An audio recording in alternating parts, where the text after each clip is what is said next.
Наш фильм об истории освоения золотодобывающей промышленности в заполярной Якутии, о крае огромных пространств и щедрых на ископаемые богатства недр, о суровом крае стужи и открытых сердец жителей и первооткрывателей. Первые открытия оловянных руд промышленного значения были сделаны в 1936 году на безымянном месте неподалеку от нынешнего центра Верхоянского района, поселка Батагай в местности Эге-Хая, геологом Порфирием Прокопьевичем Епифановым. И вот в нашем районе был построен авиапорт, об этом свидетельствует этот столбик в 1942 году. Он был опорным пунктом по линии Дальстроя, Янского горного промышленного управления. И здесь вот мы видим все материалы первой якутской экспедиции 1938 года молитвенно Петра Васильевича. Вот благодаря нему в поселке Батагай была построена на сопке обогатительная фабрика номер 418. Вот. И вот с фонда мы видим вот этот вот его, на машинописи «История первой якутской экспедиции», эти материалы он отправил из города Ленинграда в 1974 году.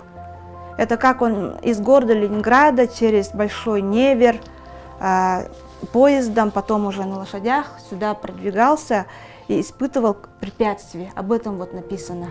Устьянский район Якутии – один из самых северных, заполярных районов республики. Это самое сердце вечной мерзлоты, омываемое морем Лаптевых. Здесь расположен поселок Депутатский. По слухам, его планировали покрыть стеклянным куполом. Меня Суздалов Христофор Гавриевич, бастыки геологической партии Лявитак и Никаюром. Занимался он охотой во время войны. Кинине была на председателя Алексей Иванович Амосов, Рамбаран Тухтевич, Каюром, вот геологическая партия Каюром, проводником Баланду, где они кинисе были спить, он, конечно, сразу бараннар бардахтара делал бригадан где-то бараннар где-то в Куранахе. Первый же день поставили палатку и начали, начали работать. Агам была нючалы, нинден беддава, кини тетер класса только жестом кассетери битсевкини. Ол бир, ол бар ведь Анатолий Журавлев тен, кинини постоянно киниха комлихеребет, кинини юретеребет, иллен береметигер. Ол юретен жахин кел бар агалманы инден уже юр болбут. Не уничтожили уже истер был. Короче, он нахилянна же рахны бу хаяларынан, бу сопкаларынан хаян тихателян, хаян умрык вархан улага улян кенлахтаради.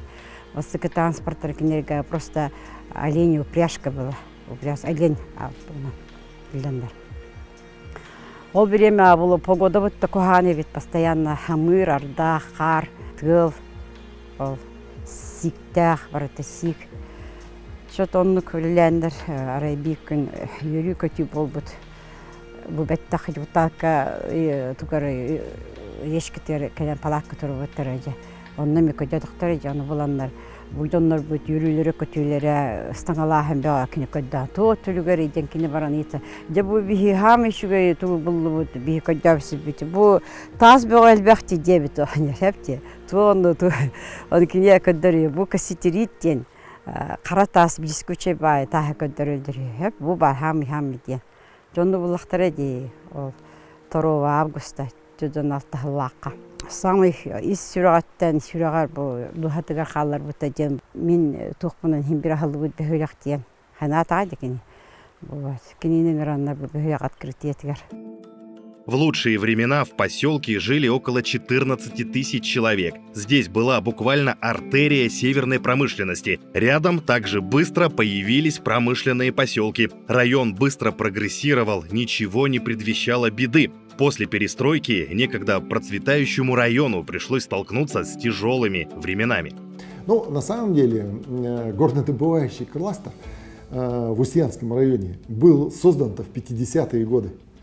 Это депутатский ГОК, это куларский ГОК, кулар золота, который как бы добывал золото, депутатский ГОК добывал 3 металла: олово, вольфрам и золото. Да? И всегда такой краеугольной проблемой была энергетика. И вот спустя, наверное, вот с 50-х до конца 80-х годов, да, спустя почти 30 лет с момента его создания, да, было принято решение о строительстве Адычанской ГЭС. И приступили к его строительству Адычанской ГЭС. И, к сожалению, кончился Советский Союз. Как раз вот в этот промежуток времени, да, когда еще вот строительство не было в самом разгаре, гидроэлектростанций, да, а вот только-только начиналось, Советский Союз кончился, и уже возможности строить эту станцию не было. Ну и тогда, наверное, было принято такое решение, что, наверное, часть каких-то металлов проще закупать за границей, чем добывать их самим. Сегодня по праву гордимся именами геологов и горняков, которые внесли свой выдающийся вклад в развитие металлургической промышленности в недрах Янской земли. Всегда любое производство в его основе — это люди. Да, и поэтому, конечно, вот мне в жизни повезло, то, что я, вот, во-первых, жил, так, можно сказать, родился в горнодобывающем поселке, жил в горнодобывающем поселке. И когда заканчивал школу, у меня даже и в мыслях никогда не было, что я, наверное, буду кем-то, как не горным инженером. И в конечном итоге закончил Ленинградский горный институт и пришел как бы депутатский, участковым геологом работал, потом начальником геолого-разведочной экспедиции и в конечном итоге вот главным инженером. 6 лет почти проработал главным инженером. И, конечно, я просто смотрел на тех людей и восхищался теми людьми, которые вот стояли у истоков горнодобывающей промышленности Арктики. Тяжелейшие времена были, да, и добраться туда сложно, там, и тем более создавать вот эту всю промышленность. И, конечно, такие как бы люди, как вот директор депутатского ГОКа Дьяконов Владимир Александрович, Михалишин Евгений Дмитриевич, главный геолог, Щербаков Бронислав Станиславович, старший геолог, да, и еще там десятки и сотни людей, там, простых проходчиков, геологов, да, там, геофизиков, бульдозеристов, водителей БелАЗов, которые вот обеспечивали развитие вот этой территории. Да, конечно, о них всегда вспоминаешь с таким придыханием, что ли, с восхищением, да, потому что они были твоими учителями, и, наверное, благодаря им ты стал тем, кем стал. Преклоняемся перед героическим трудом многонациональных коллективов оловорудного депутатского ГОКа, также горнообогатительного комбината «Кулар-Золото» в Устьянье. В июле 1977 года я приехал на работу в Янскую геолого-разведочную экспедицию в поселке Батагай. И первая моя работа была в Чомдонской геохимической партии, которая вела работы к северу от поселка Усть-Куйга в долине реки Чомдон. Надо сказать, что в то время северо-восток Якутии он был довольно хорошо развит. В то время в регионе работал комбинат «Кулар-Золото», где в общей сложности работало около 15-20 тысяч человек, и который добывал в те годы до 10 тонн золота в год. И одновременно работал депутатский горно-обогатительный комбинат по добыче рассыпного и рудного олова, который добывал до 6-7 тысяч тонн олова в концентрате. Достаточно сказать, что в то время в поселке Батагай проживало 10-12 тысяч человек, кроме Янской геолого-разведочной экспедиции, в которой работало примерно 1500 человек, и которая содержала 5 стационарных поселков с геолого-разведочными партиями. Там базировался Батагайский объединенный авиаотряд или авиаэскадрилья, в составе которой были самолеты Ан-24, Ан-26, Л-410, Ан-2 и вертолеты Ми-8. Этих вертолетов было на моей памяти 10-12 вертолетов. И они были все востребованы и работали. В те времена, в общем-то, работать на севере было достаточно комфортно, с одной стороны. С другой стороны, работа геологов в поле, она всегда была сопряжена с трудностями. Первые геологические исследования в районе депутатского месторождения были проведены Арктическим институтом Главного управления Севморпути в 1936-37 годах. Я закончил Ленинградский горный институт, и мы все время говорили о том, что, и нас так учили, да, что вообще мир стоит на 3 слонах. Земля стоит на 3 слонах, а эти слоны стоят на минерально-сырьевой базе. Россия была, есть и будет великой горнодобывающей державой. И то, что там мы говорим, что вот надо стыдиться того, что мы сырье там добываем, что мы это сырье продаем, ни в коем случае этого нельзя стыдиться, потому что, еще раз говорю, у каждой страны есть своя специализация. Партии Нижнедигирского райгрук, которые обнаружили первые оловянные камни в долине Могила Шамана. В первом прииске в 1947 году в устье ручейков Буревестник, Чайка, Орел, Ворон, где были обнаружены россыпи с богатым содержанием олова. В общем, работать геологом в те времена это было и почетно, и профессия геолога была одна из самых востребованных. Поэтому, когда меня спрашивают, а какие были трудности, трудности они были всегда, потому что геологи жили и работали вдали от цивилизации, в горах, труднодоступных местах, и жить приходилось в палатках. Например, я первые 2 года проработал в Янской Гре, я почти круглогодично работал, и в зимний период мы жили в палатках. Это потом уже появились вагон-домики и другие удобства. Но тем не менее, работа моя начиналась примерно вот так. И надо сказать, что в те времена Кючус еще не был месторождением. Это было рудопроявление сурьмы и золота, открытое в начале 60-х годов якутскими съемщиками. И интерес к нему в конце 60-х годов был связан с тем, что в то время в республике были открыты 2 крупных золото-сурьмяных месторождения – Синтычан и Сарылах.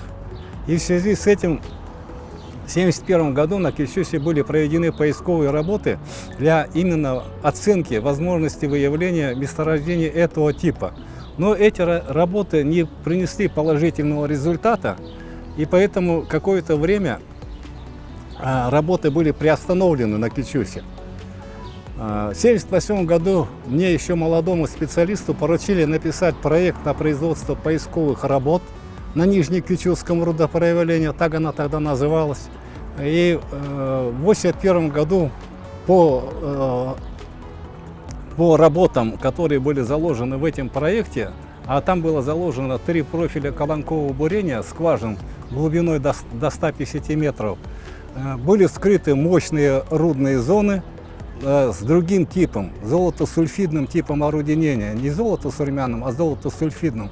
И стало понятно, что это крупный объект, масштабы его уже сразу стали понятны, и с 1981 года начались планомерные поисково-оценочные и разведочные работы на месторождении, которые продолжались до 1996 года и завершились с подсчетом запасов в количестве 135 тонн золота со средним содержанием 9,8 грамм на тонну. Горняки – объединения, работающие на огромной территории от берегов Ледовитого океана до Южной Якутии, давали не только золото, олово, сурьму, но и другие полезные ископаемые. Развитие золотодобывающей промышленности в республике повлекло за собой не только создание приисковых поселков, но и новых районных центров. Исторический путь развития заполярного депутатского ГОКа берет начало от прииска «Буревестник» в системе ГУЛАГа в начале 50-х до открытого акционерного общества «Депутат Сколово», образованного в 1999-2000 годах. На этот период, конца 80-х годов, начало 90-х годов, пришлась моя работа в депутатском ГОКе.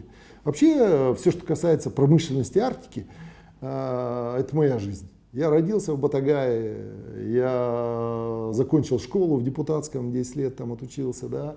Затем закончил Ленинградский горный институт, вернулся назад в депутатский и 12 лет проработал на горно-обогатительном комбинате, из которых 6 лет был главным инженером этого комбината. Депутатский комбинат не знал застоя, потому как в период с 1979 по 1989 годы интенсивно строился.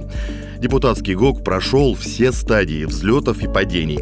Комбинат пустили в эксплуатацию в 1989 году, а в 1990-м резко отменили в государственном масштабе дальнейшее будущее комбината.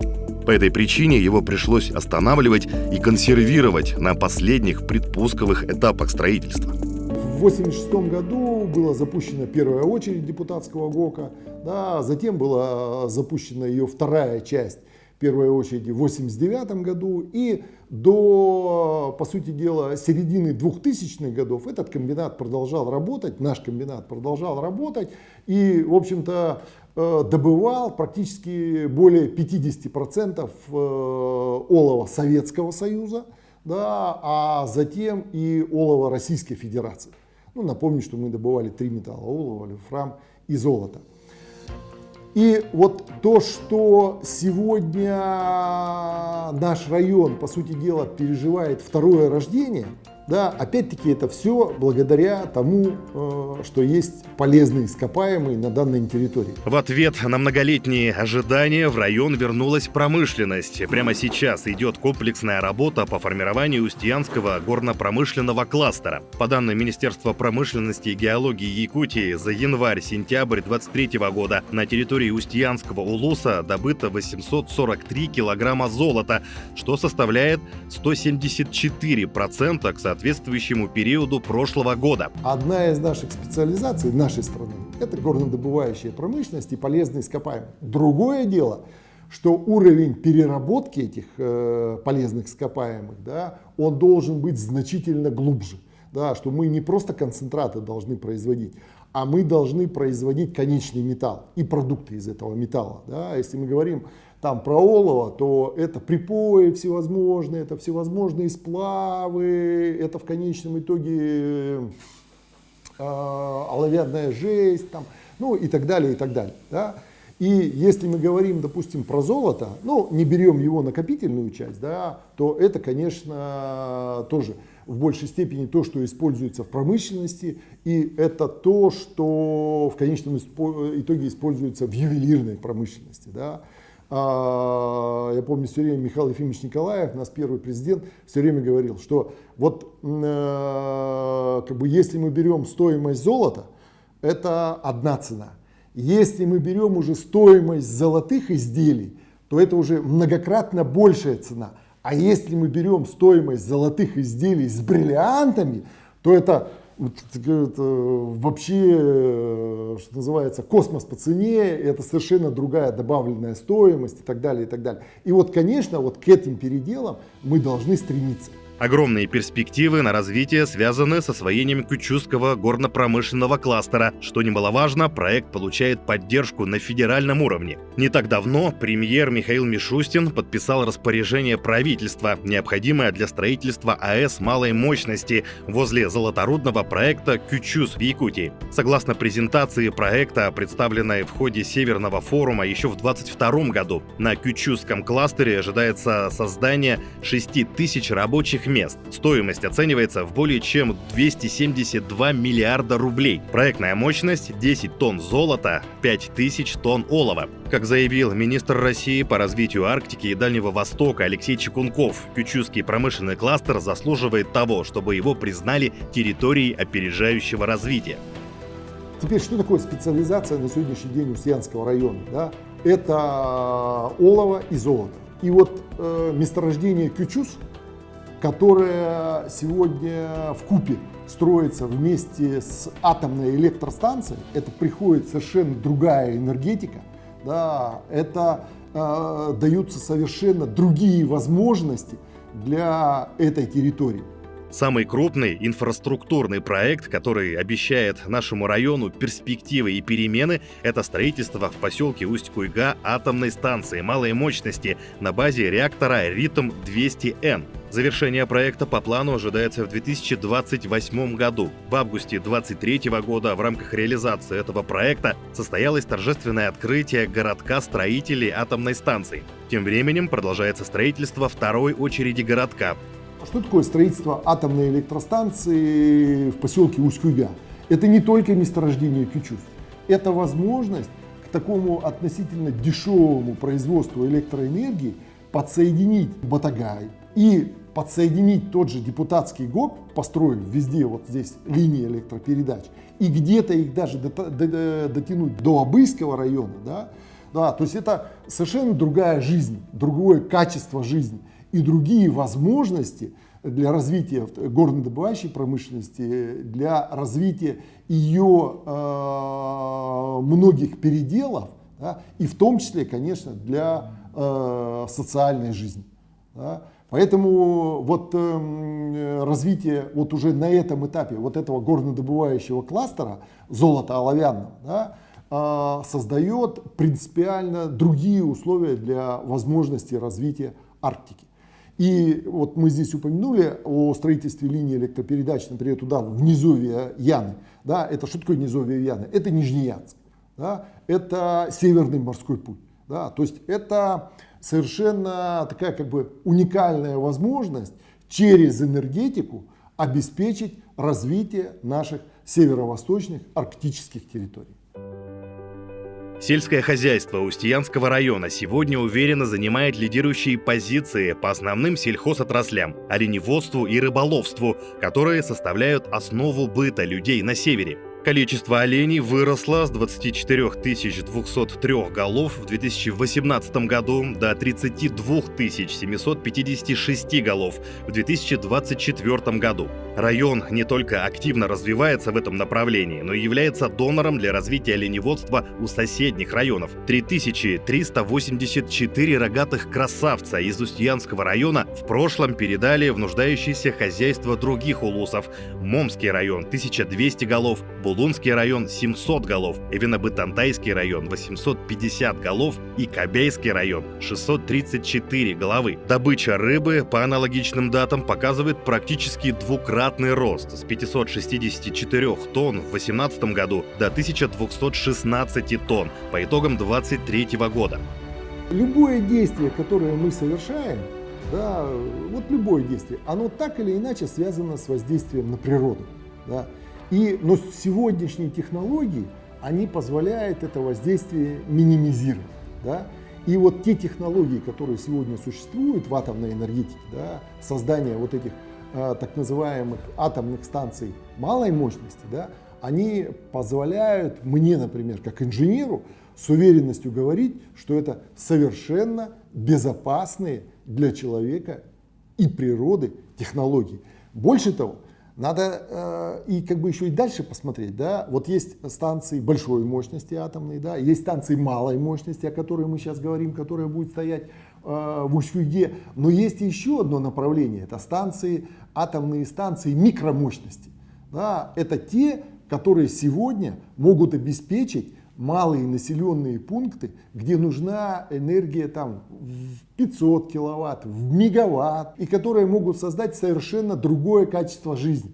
Например, обеспечить электроотопление, да, где не надо завозить там 1000 тонн угля, не надо портить природу, да, там, заменить собой дизельные электростанции, которые, да, благодаря тем людям, которые там работают, имеют относительную надежность, но тем не менее несут в себе тоже определенные риски, и мы как бы, были, к величайшему сожалению, свидетелями там, тех или иных катаклизмов, которые там проходили. Да. Поэтому как бы недаром на сегодняшний день мировым сообществом атомная энергетика отнесена к зеленым технологиям, по сути дела. Да. Поэтому вот как бы считаю, что для моей родины, для Устьянского района, Верхоянского района, да, ну все, что связано с Яной, это ну, шанс развития. И, конечно, для тех людей, которые там живут. Также предусмотрено строительство круглогодичной трассы от Нижнего Бестяха до поселка Депутатский, что кардинально поменяет жизнь Устьянского района. Району очень не повезло с тем, что кончился Советский Союз и не смогли достроить Адычанскую гидроэлектростанцию. Да, потому что не пришла большая энергетика и не дала возможность развиваться промышленности, да, вот во всем ее расцвете. То вот теперь приход атомной энергетики уже на новых технологиях, да, причем на наших российских технологиях, на нашем российском оборудовании, да, он дает возможность вот этого как бы расцвета вот этой территории. Все эти позитивные изменения – лишь начало глобальных перемен на севере Якутии, которые происходят прямо сейчас.